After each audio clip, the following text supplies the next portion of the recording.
sa pagkakaroon guys, dili pa jud kanto kay dagkan kay itong manok karon nga gialagaan.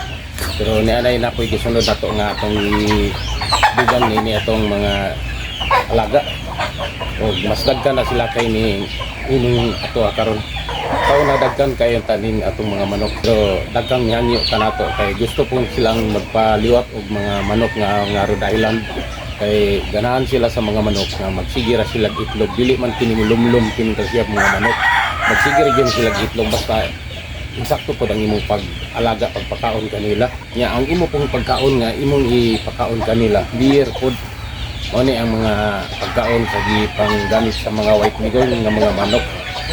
Dili pod ka mohatag re atong mga developera nga mga ordinaryo nga pagkaon, kay dili pod ka na sila makatag og mayong itlog sa atong mga manok. Ato na kanang na obserbahan nato kaniadto nga atong mga pagkaon kanila mga pizza lang nga mga ordinary og minus ang resulta sa pagpangitlog kanila.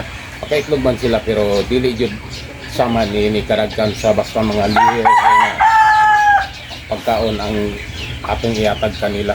Mao ning hinungdan nga ang atong mga dagko karon dagka nagkagitay sila kay dagkan manghangyo kanato nini palit nini mga manok ingon ini kay giganahan pud sila sa atong mga manok kay gusto pud sila nga makaitlog kay kun aduna man gud kay ini pulo kabuk ning mga manok bisan aduna ray walo na makaitlog nga na libre yan ang imong matag-adlaw nga panggamit, dili ka na makapalit sa tindahan.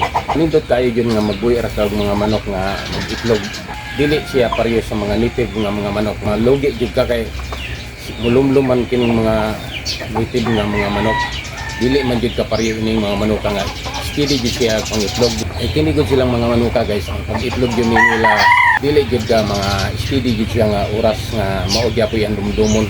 Itlog niya karong adlaw dili na siyang maugyapon ang oras pagkaugma niya ana.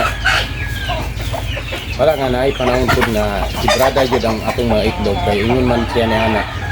Itlog ang mga manok nato og tugod man na siya alas 6 sa buntag, kaugma alas 7 na pud na siya. Maus-us ka na siya og tag sa oras. Gikas alas 7 maus-us na pud na pagkaugma alas 8. Hantod yun na siya magkahapon. Pagkabot sa alas 5 sa hapon mo ra pinailas nga pagpangitlog ni atong mga manok. Kunong napud ka na siya og usa ka adlaw lock up. Ya pagkasunod ni adlaw ni ana, balik na po siya sayo sa buntag alas 6. Antod nga magkaus-us siya og pagkahapon. Mao nga nay panahon nga ang atong mga itlog sibrada jud siya ka. Gusto kinahanglan jud ka nga magbuhi jud ka og dagkan niini kay bulhan og nay dili mo itlog ana adlaw.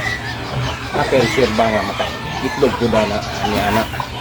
Dili jud ka mawad-an sa target nimo nga mga itlog nga makuha nimo sa matag adlaw.